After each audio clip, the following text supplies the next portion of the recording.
All right, welcome back to the Doop podcast here on my channel, guys. Thank you for joining me. I got my coffee here with me this afternoon. It's very early afternoon, I should say. Let's talk some Philadelphia Union, of course. So they got a game later today. Today's the 29th. They got a game later today against the New York Red Bulls in Red Bull Arena. It's a huge matchup. But before we get more into that, let's talk about recent performances from the Union. Coming off of back-to-back wins, which is huge. This team was really struggling offensively. In fact, we've been struggling offensively pretty much all season. It seems like one goal is most we can hope for in most games. Very rarely we scored more than one goal, it seems like, in a lot of games. Just not getting the same production, from guys like Montero. Santos has been good. He's been very good lately, but he's not producing goals. He is causing a lot of havoc, though. He's been playing well. Burke not really scoring right now. We're not getting much goal scoring out of the midfield at all. In fact, our defense is helping scoring more goals than our midfield right now, almost more than our forwards, too. That's how bad it's been. We were ousted from the CONCACAF Champions League, and a lot of that came down to the fact that we don't have the offensive quality. Curtin set up the team really well, especially in that second leg, to win. Even in the first leg, we had chances. We ended up losing overall 4-0, but really, we had so many chances. We had a penalty kick. We had, chances in the first game, chances in the second game. We dominated most of the second game, and we just couldn't score. We couldn't put the ball in the net. We weren't finishing. We weren't executing that final pass in the final third. So it's very frustrating, because if this team had some more offensive quality on the team, if the owners would go out and spend money on real-time offensive quality, then we might be looking at a berth in the Champions League final, and definitely some more points in MLS right now. Curtin is doing an amazing job right now. You think, we can't ever win the big games or anything like that. No, we've won a lot of big regular season games before. Getting to the semifinals of the Champions League was a big deal. That was our first trip there. The fact that we even put up that much of a fight is a good thing with the team that we have. He's playing a lot of homegrown players that are inexperienced. A lot of young players come in here, and he's playing them, and he's plugging guys in, and a lot of the time it's just like poor execution on offense and just mental mistakes in the back or something that cost us. Yeah, he could be a little better with some of his substitutions, no doubt about that. He needs to get a better feel for when to make substitutions. I think that's something he still needs to improve on, but overall he's getting the most out of this bunch. You think about this team, okay, we're not going to win the Supporters Shield this year, obviously. Did we ever think we were going to do that again, like back-to-back? There's just no way. But we're still having a solid year, 38 points in MLS right now. Yeah, the record doesn't look, that sexy, but it's still a quality record. It's still enough for top 4 right now in the East. And you think about what we've lost. We lost Aronson, we lost Mckenzie, we lost Gaddis. Right there, there's 3 starters that contributed major minutes, and they had huge contributions to the team last season in terms of us winning the Supporters Shield. That's huge. Like, those are 3 big losses he's had to cope with. Also, you think about guys like Ilsinho and Fontana, who were also major contributors last year. I basically haven't even played this season. Ilsinho's been injured, Fontana's been injured, and just hasn't been playing. So you think that's 2 more guys that were huge last year that just haven't been playing.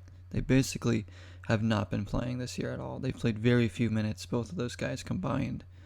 Fontana just came back and played a little bit last game off the bench. It's good to see. But, the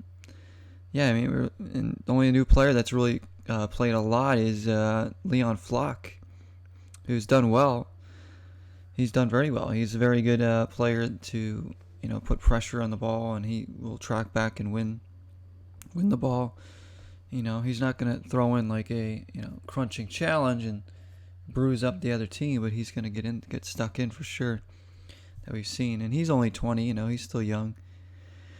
But his liability, he's a bit of a liability on offense. We have a lot of players that are just a liability on offense. Once they get in the final third, they don't know what to do. They make wrong decisions. They just don't have the quality.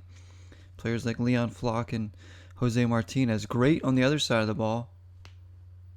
But when they get in that final third, they are just kind of lost. They don't know what to do. So we definitely need more quality. And Gazdag as well. He lets us down a lot in the final third. There's chances he should have put away. Honestly, Gazdag has not been good enough. I'm trying to give him the benefit of the doubt week after week, but he just is not delivering. He's getting minutes. He's getting a lot of minutes, but he's missed a lot of chances. He's put a lot of bad passes in there. He's made some good plays too. It's not all been bad from him, but he's supposed to be our number 10, our guy that's going to be scoring the goals and assisting goals, and he just hasn't delivered really. Flat out just has not delivered yet. I don't know how much more time he's going to get before we decide, well, he's a bust, but he's got to start delivering now. We need him. Montero, again, he's been in and out of the lineup. He's been looking for a transfer out, so he hasn't been the same Montero as last year either. He's missed so much time this year as well. So you look at all that, and it just has not been the same team from a season ago. Montero really needs to start playing better. He's missed some chances. He's not as inclusive in the team as he usually is. He's had some really brilliant moments. He's had his normal, Montero-esque games, but they just haven't been enough this season. We need one of those today against the Red Bulls, that's for sure. We're coming off wins here against. Hold on, let me check. Obviously we just beat Atlanta and Orlando. So we just had a home field stand, lost to New England 1-0. Okay, we could have gotten something out of that. Orlando we beat 3-1, and then Atlanta 1-0. We coming off a 1-0 win over Atlanta. Now that game, we could have easily won 3-4-0. Again, it's the offensive quality. We weren't ruthless enough in front of net around the 18. We should have won that game by a lot more goals, but ultimately we win 1-0. Yeah, we had some shaky moments, but we dominated Atlanta. The game plan was great from Curtin straight off the get-go. We were not allowing them to get really any kind of rhythm offensively, and we were pressing and just playing with a high intensity almost the whole game. So Curtin put out a perfect plan against them and stopped their winning streak dead in its tracks. The 1-0 win. Kacper scoring. Kacper, the friendly striker, worth talking about here. He's been the striker who's been scoring this season. Yeah, he just came off a very cold streak of not scoring for a while, but in those games where he wasn't scoring, he wasn't getting a lot of chances. They weren't creating a lot for him.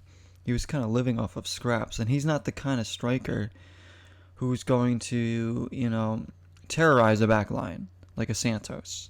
He's not going to, run past you and, put pressure on you all the time. He's a guy who's going to hold the ball up and link up with his teammates, and he's going to get in good spots, and he's going to finish when he gets chances. He needs service. He needs the ball in good spots in around the box to finish. He's not gonna wow you with moves. He's not gonna speed by you. He's not the kind of striker. If people are expecting that, then you're just wrong about that. Santos and him are two totally different kinds of players, and that's why they kind of work well together, because they can play off of each other. I just like to see Santos score some more goals. That's the one knock I have on him, is that he is just not consistent enough in putting the ball in the back of the net, and he gets injured a lot. He seems to always catch an injury. Kacper's usually really healthy, and he's been our most consistent striker for the past couple seasons. He's our leading scorer now. I think he has 8 or 9 goals now in the league.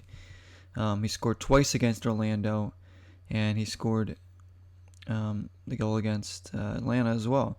So he's on a little bit of a streak. Hopefully he can keep it going today in New York. Let's hope. We really need him to keep scoring, because nobody else is really scoring too often right now. Kai Wagner popped up with a goal. Glesnes has a goal or two this year, but we really need some other strikers to start scoring. So we're not getting much out of the midfield. Martinez and Flock aren't going to score goals. Bedoya's not out there to score goals. So Gazdag isn't scoring goals. So, what do you do?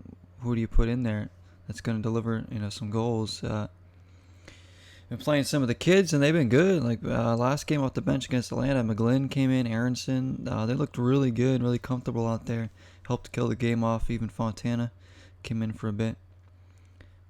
Quinn Sullivan as well. Nice to see them getting some more minutes. Guys like that they brought in. Jose Bueno. Or no, Jesus Bueno, sorry. And Mateus Davo, who haven't even played. Like, Davo came in for one brief moment, and that's it. And Bueno hasn't even played yet. What can these guys offer? Let's play them. Play Davo. If your other forwards aren't scoring, give Davo a chance out there, Put him in the midfield, maybe in the attacking role. Bueno maybe can play there. I don't know. Let's see what they can do. Some of these guys offensively aren't getting it done. Burke and Gazdag right now aren't getting it done offensively. And then, Flock, yeah, he's great. You got to have Flock out there, but when you need goals, Flock is not going to be the guy to deliver. He so often doesn't know what to do in the final third, and he's not scoring or assisting much. So, in fact, Flock hasn't scored a goal all season. But don't get me wrong, I really like Leon Flock. I think he's great. I just think going forward, he's a liability. That's all. If he works on his offensive game and starts producing that way, then he's going to be really, really good. Because with the position he's playing, we need him to kind of create more and be consistent offensively. Because most of our offense right now is coming from guys like Kai Wagner and Olivier Mbaizo, because they're running up the wings and crossing the ball in. That's what it is. Or off like counterattacks or something, or set pieces. It's like we're getting a lot of creative plays from the midfield, which is what we need. We need Gazdag to create more. Like I said, he's had his moments. There's been moments where I'm like, okay, all right, that's that's the kind of guy I thought we may have signed here, but most of the time he just does not deliver. I'm assuming he's going to play today against the Red Bulls. And I want to see him score. I want to see him get an assist. He's got to do something. Deliver some points here. Come on. Bedoya should be back for this one, playing. Hopefully, I don't know about any injuries right now. I do know we've loaned out Jack DeVries and Cole Turner. Jack DeVries, I think I'd mentioned he's gone to Italy. I don't know where Cole Turner went, but I'm pretty sure he was loaned out, but he hasn't been playing. Like, neither of those guys have been playing this season. Obviously, they're homegrowns. And, they're going to get some time abroad, which is good, because it seems like Curtin's, as far as homegrown's going, he's really sold on McGlynn, Sullivan, and Aronson, which is good because they've been very good. Sullivan has been very impressive, and so has McGlynn. McGlynn's a very smart player. He's wise beyond his years when you see him play. McGlynn, he thinks one step ahead of a lot of guys in the field. I can just tell the way he makes some of his passes, some of his decisions are incredible for a young kid. McGlynn could be one for the U.S. national team in the future if he gets the opportunity to play more. I'd like to see him get some starts out there, some more starts, because he really is quite quality out there.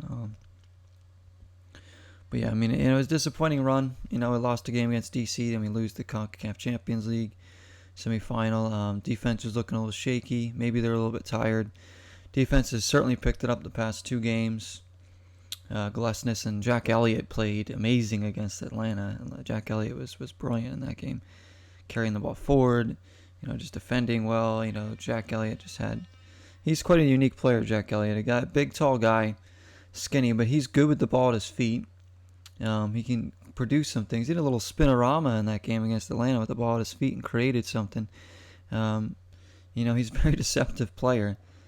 He said what a steal he was in the draft years ago, late in the draft, to get a player like Jack Elliott who's contributed so much. He's so underrated in this league, Jack Elliott. People don't really talk about him. I never hear announcers like, oh yeah, Jack Elliott's a great player. No, he's just there doing his job, and nobody talks about him as like an elite center back or anything like that. In fact, nobody talks about Glesnes either as an elite center back. Yeah, we have one of the best defenses in MLS the past couple seasons with those guys. Of course, Mark Mckenzie, everybody was raving about last year, and with good reason. Mark Mckenzie was one of the best center backs in MLS last year. He was sold, but, how about Elliot? He needs to get a little more love, I think. He's been great. I would have liked to have seen, them get more rest this season because Elliot and Glesnes have had some rough times this season too. I think maybe because they're just tired and they're just playing like every freaking game. And Finley, who's come in, actually has not been good this season, if you ask me. I don't think Finley's been very good in the games he's appeared in. He tends to get, caught ball watching, whatever, just isn't as solid on defense. But again, he hasn't played that much, so I can't, really harp on him that much. Finley coming over from Scotland. I do like him. I think he's got potential to offer more to the club, but his playing time's been so inconsistent that it's just like, he hasn't been able to perform really well, I think, given his opportunities. But I'd rather have Finley out there any day over Riley and Colin, who's our only other center back. So we're not really that deep at center back right now. And then none of our young players are center back either, so it's all midfielders and forwards. Mostly our homegrowns are all midfielders right now. A couple outside backs as well. But yeah, let's see Davo play today. Let's see Bueno play today. Come on, I want to see these guys get some minutes. See what they can do. Maybe Fontana will start and get some minutes. I mean, I wouldn't mind seeing, the usual defense with Blake, Martinez, Flock, Bedoya, and Fontana out there with Santos and Shabilko. Not even necessarily Gazdag or anything. I'd like to see Fontana get some minutes out there. See what he can do. Because it hasn't been the best for Gazdag this season, and nor Fontana. Fontana, obviously, who has not gotten a lot of playing time because of injuries and whatnot this year. He's barely been on the team, so I'd like to see Fontana, who was so good last year. Fontana, I think, scored 6 or 7 goals last year. He was just lighting up. There was one streak he was on, and he was just on fire every game. Every time he played, he would score. And he just hasn't had the minutes this year to do that. But I'd love to see him catch that fire again. Because when he gets going, he's a very confident player when he gets going. You could tell. He plays with that swagger, like, nobody's going to stop me, and I love that. So I'd like to see Fontana start today and get a goal, I doubt, though. I mean, I think Montero obviously will start in there, if anything. I'd like to see maybe Montero come off the bench or something just to maybe light a fire under him. But I think, we'll see the usual team out there. I don't think you'll see anybody. I love maybe Fontana and Montero out there over Flock. But I doubt it. Or maybe you start Fontana up top with Shabilko. Who knows? I don't know. But Santos deserves to be in there right now. He's been playing pretty well. He just isn't scoring, that's all. But he's still doing his thing, creating a lot of havoc. And I think if the Red Bulls are going to press us, then we can get something off the counterattack, perhaps. I just hope we don't sit back too much. That's what I don't want. I don't want the Union to sit back today, absorb the pressure, and try and just keep countering, because you can pressure Red Bulls. The Red Bulls are not that good. Yeah, they're battling for a playoff spot. That's what makes me nervous, is the teams that we're playing right now are all chasing playoff spots. You got the Red Bulls now. Next game is against Columbus at home, but Columbus, again, they're chasing. These teams are desperate right now for points. And we're sitting currently in 4th place, just ahead of Orlando on goal differential. DC, Montreal, Atlanta are just behind us. Atlanta's in 8th, just out of the playoffs, only 2 points behind us. But we have every chance to finish 3rd in the Eastern Conference, which would be really good, really good. And our defense is playing really good. It's just our offense is not consistent. It's not killer. It's not like, it doesn't have that killer instinct that a lot of teams need on offense. That's something Nashville's gained this year. Nashville SC, who struggled to score goals last year, are doing better this year because they have that killer instinct on offense. They're scoring goals. They're finishing teams off, and then they're adding more to it. That's something they've added to their team. They have more offense this year, and it's working out for them. They have a plus 20 goal differential. Sitting second in East, they still have that shutdown defense. They're still a really, really tough team to beat. They only have suffered 3 losses this year. They have a ton of ties, but Nashville have added that offensive power to their team, that killer instinct, DC has that. They've scored 45 goals. NYC score goals, Out West, you have teams like, Portland and Kansas City and Seattle, obviously they're going to be scoring those goals. We just don't have that. New England, obviously, they nobody's better offensively than New England. Have put up 53 goals. New England's setting club records. They're even going to be setting some MLS records, I think, this year. Incredible the season New England's having. We don't have that kind of killer instinct in front of that. That's for sure. So we have this game against New York, then home against Columbus. Then we have a 3-game road trip after that, which is going to be kind of make or break whether we make the playoffs. At Cincinnati, at Montreal, at Minnesota. Not the toughest of opponents, but again, teams like Montreal and Minnesota are battling for playoffs. Cincinnati's going to have a new coach, so they could be playing with some fire. It's going to be a very tough road trip. That's why we need to get something here against New York and then win against Columbus. So then when we go on that road trip, we have some points cushioned up there. Because that's going to be a really tough road trip. Before we return home and play a team like Nashville, who's not going to be easy at all. Then we go to Toronto. Then at home against Cincinnati. Then our final game of the regular season's at NYC, which we all know is a very annoying place to play for many reasons. One being it's a baseball stadium and it's the size of a postage stamp. So and 2, we all know NYC love to dive. They're a team of divers. It's the NYC diving team. And, the referee buys into it a lot more often than not. I don't like that we have to go there for a final regular season game. I can just see it now. We'll go to New York, we'll lose like 2-0 or something like that, and we'll just lose all of our confidence going into the playoffs. And then, we'll go in the playoffs and lose our first playoff game because, NYC, shot our confidence going into playoffs with some ridiculous, diving or something. I can just see it now. It's just NYC always seemed to be a bogey team for this club, or bogey team, I should say. We did beat them recently, 1-0 in Philly, but it wasn't like a dominating performance or anything like that.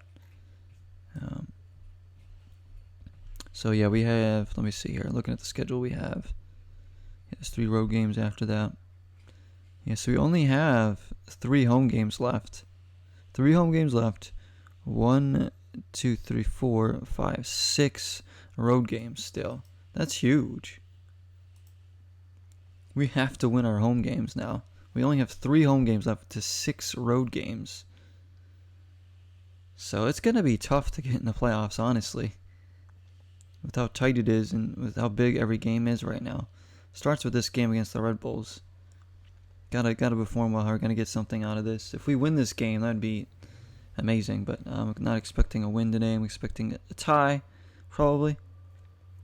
I don't think we'll lose today, but I don't think we'll win. So I think a tie is probably what's gonna happen. I can see a 1-1, a 2-2 tie, something like that. But who knows? Who knows? Maybe we'll go and we'll win 3-0. I have no idea, but or we could get smacked ourselves. And MLS is so unpredictable. You really can't. Really no way of knowing. So yeah, there's that. We just have to get points. It's continuing to get points. We've dropped too many points this season, which means we got to really battle. We're going to really battle here at the late in the season, so we'll see what the guys do. I'm sure we shouldn't see too many changes in the lineup, if any, today. And hopefully we'll see Fontana, Davo, Bueno one of those guys come in and produce today. Yeah, we'd like to see that. Hopefully Montero will produce today. Or Gazdag. One of those two guys really needs to produce offensively. I don't know, maybe Burke too. Who knows? One of those guys that needs to step up right now. Honestly, that's what we need. We need one of those offensive players that we expect more from to just step up right now and start helping out. Otherwise, it's going to be really, really tough to get in. So that's about all I got to say here today, guys. Thank you so much for listening to the Doop podcast. I do appreciate it. Those that do listen. I'll see you all in the next one. Please take care of yourselves. Zeroing on the channel is coming. And I got some big Union games throughout October as well. So thank you so much again. Stay safe. Until next time, 0 is the number. And go Union.